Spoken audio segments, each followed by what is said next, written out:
Hey, what is going on YouTube? Aaron here. We are back on the Mac, ladies and gentlemen, and we have the update patch notes for you guys for the end of June into July update. And you guys know what that means. July 4th, Wargaming is going to sell all the American whales, every premium they can. The TLDR, which is too long, didn't read version, is fleets are here. That's cool. American content is in batches. Semper Fortis collection. The USS San Diego, Saint Diego. Tell me that movie quote if you guys know that one. And the Stars and Stripes random bundles and more. A collaboration with Popeye. That's kind of cool. There's a camo. I don't have it pulled up here. There's no images on these patch notes. I don't know why, but an update along Brawl, a new ship for Steel, the USS Salem at Tier 8. What are we doing? Wargaming. So no legendary ship. We do get the legendary modifications here and more. Just a quick note. I don't... Listen, you guys know me. I'm a heavy cruiser main. I just set the Petro XP record. That will be a video soon on tonight's stream, which would be yesterday for you guys. But I love heavy cruisers. I am not opposed to having the Salem in the game, but we absolutely need more diversity at Legendary tier. I think Wargaming is just trying to fill Tier 8, and they're doing a half-decent job at it. The Petro is a good addition, and there's a lot of other good ones, but I don't know. This update seems a little scant in terms of ships, but that doesn't make an update, so let's read the rest of it before we rage too hard. I'm not upset by any means. I guess I want more. I know what PC is and what it can be, but I always have that slight expectation, so it always ends up disappointing me when we don't get Hindenburg or, a new ship. But a lot of bureaus are sitting empty right now, so Wargaming, if you are listening, we need a legendary ship. Fleets, the interface is here. I'm not going to go too much over it. You guys know me. I'm not going to sit here and go over a 10-minute video, but the 4th of July celebrations, Endipendium, your key to celebrate. You guys can read this on your own. The Popeye collaboration, more good news. A legendary collaboration with Popeye is coming to Legends. Get your 2 new commander guises. So Popeye the Sailor Man and Bluto. Those might be fun. But here's the campaign. We know what it is already. The Tulsa. And a lot of people, like we kind of mentioned in my Salem video yesterday, is I think it's going to be good. It's not going to be OP. We talked about it. There's not going to be any further, OP campaigns. And if you really need an OP ship, just maybe try positioning yourself better. Maybe try paying attention to the mini map. I don't mind ships like the Tulsa. Now, granted, I will do a full in-depth review. You guys always know that. I will be as honest as I can be, since people spend real money on the ships. But I think it's going to be a decent ship.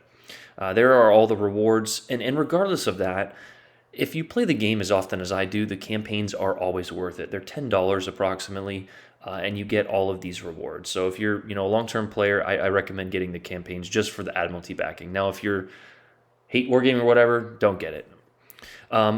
Season-long brawl, that's nice if you like that. New skins, I don't really care. I think they said something about Stellar Clash. Yeah, Stellar Clash is coming back in this.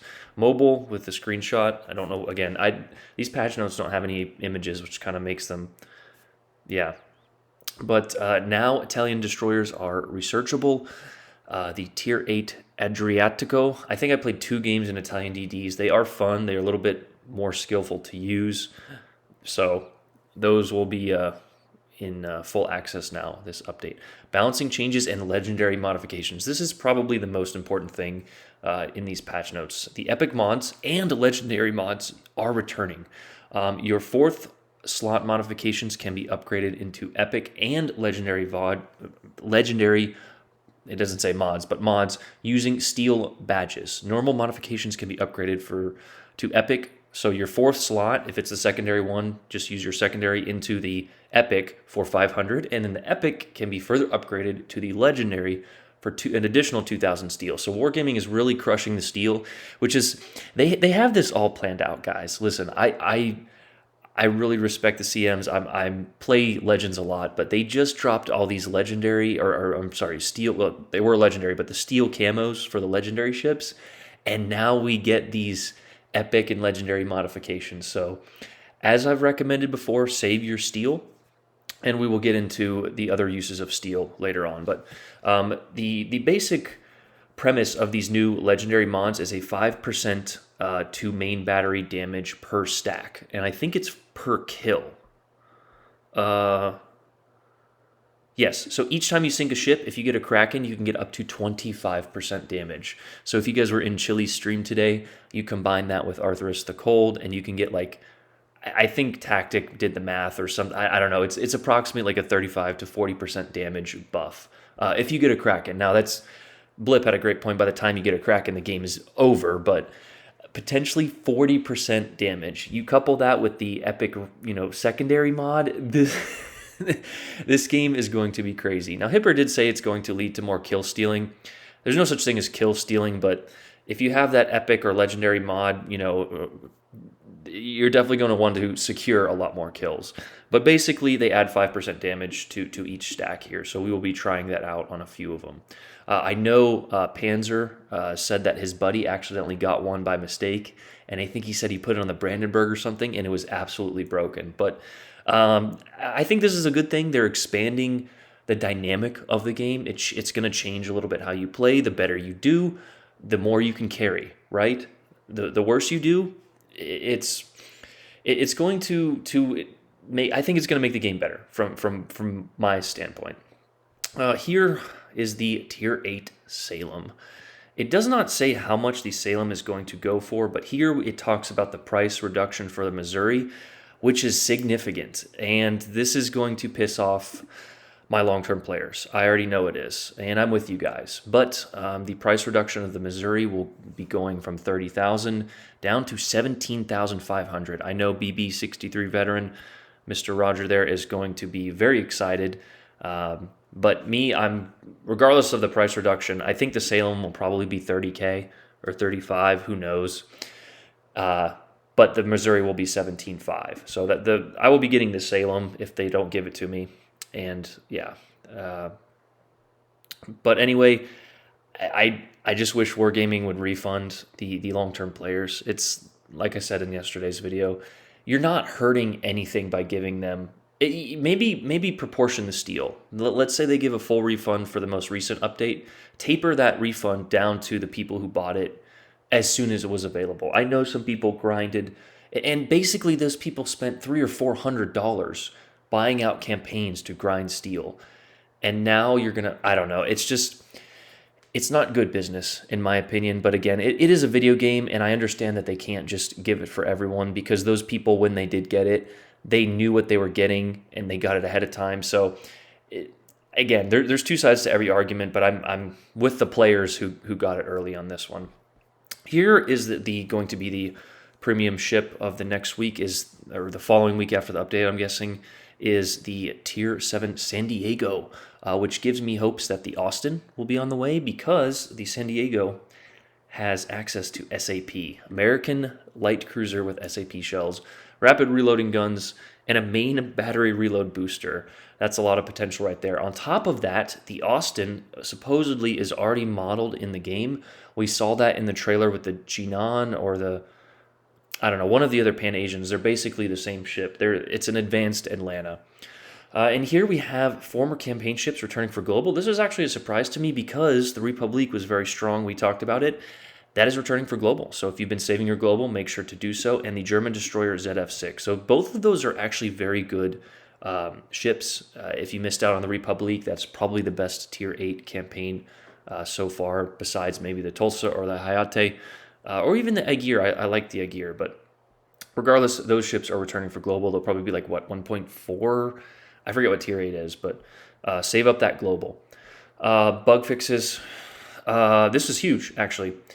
So I'm not taking all the credit, because Meta and a few others mentioned this, but I made a roar when the Smolin first came to the game, and it had that awful aiming bug.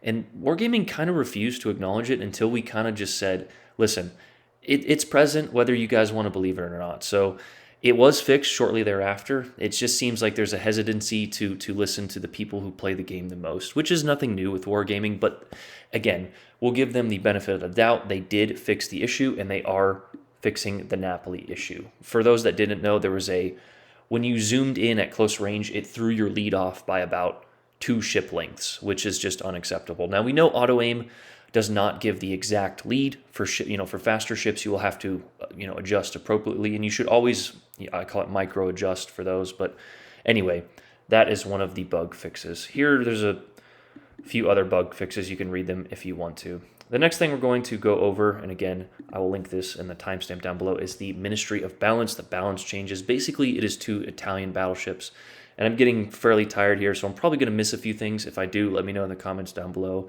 You guys always do anyway, but on the short version of it, the secondary battery firing range has been increased, which is shocking to me with how well the Lepanto seemed to do. The visibility while in smoke has been reduced, so I'm pretty sure you are able to, I think you will get a better smoke firing penalty. The HP for Italian battleships has also been reduced, which is a nerf essentially, and the damage output from both the main battery and the secondary batteries has been reduced, which is a significant nerf. The Lepanto is a little, I guess the secondaries are a little broken if you fell into that trap, but I felt like Lepanto and Petro and a few of these other ships, they get what is called, I made this up, it's new ship syndrome. People don't necessarily know what the ships are, how to counter them, and of course if a DD falls into the secondary, 5 kilometers from those SAP secondaries, you're shooting with 12 main battery guns and the SAP secondaries, of course it's going to dominate. But after you kind of learn these ships, like right now, a lot of us, the Petro's not OP. It's not. I think it's very well balanced. Again, we just got the XP record tonight, or the supposed XP record. And I'm sure it's going to get shattered, but it's well balanced. So once you know how to counter those ships, like I said, new ship syndrome, I'm sure I'm going to do very well in Tulsa and Salem when they first come out, as soon as people find out how to counter them. I mean, Salem is essentially Des Moines, so they should know how to counter it, but in Tier 8, here there's just talking about the different Italian battleships and their specific adjustments. I will link this as soon as I wake up tomorrow, if you guys want to read the long version of it. The Marco Polo also got the softest buff I've ever seen of 0.4 increase to its main battery range. Wow, that Marco Polo's OP now. Yes. On top of that, we actually got a few nerfs to, I say nerfs, but changes to the Italian commanders. Paulo di Revel got a reduction. I don't know why this is necessary, but I guess some balancing factor. I don't know. The important one to me, maybe not the most important, but an important one to me is Luigi Sansonetti.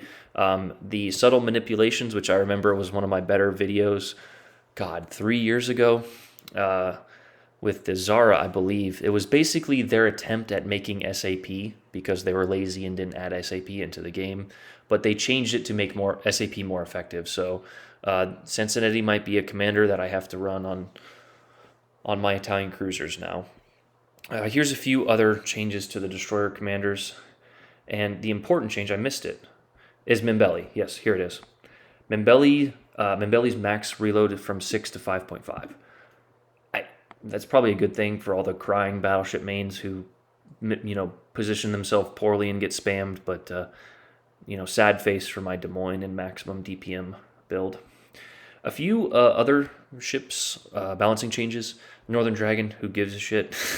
St. Louis, yes, because people were loading into Tier 2 too often. This is the Tier 2 St. Louis, not the the Tier 7 one, but anyway, the Pensacola, which we almost nearly set the XP record in the other night with that 5-kill game, is getting buffed, so we may have to go out and abuse some new players. The New Orleans, that is a ship that desperately needed a buff. The New Orleans, I remember when I first got it without all the extra stuff in the game, was a very rough ship, and now it's in a very rough spot. It's a strong ship, but is a very difficult ship to play. That slow reload, positioning yourself well, and you actually don't even have the 27mm bow, which would probably be a little too strong at Tier 6 and playing Tier 5 ships, but that is what makes the Baltimore so strong, is that bow. So on top of that, the Danae got a buff, I guess. That thing was a floating citadel. The Emerald, the T-22, the Gade, the Gade, and the Z-23 and the Z-46. Those are two ships. I actually really like the Z-23. It's one of those ships that's high risk, high reward. but it did suffer a little bit, and I would really like to see, as we mentioned yesterday, the Z52. Don't know what's taken so long. I don't know what they're doing in the. I don't know.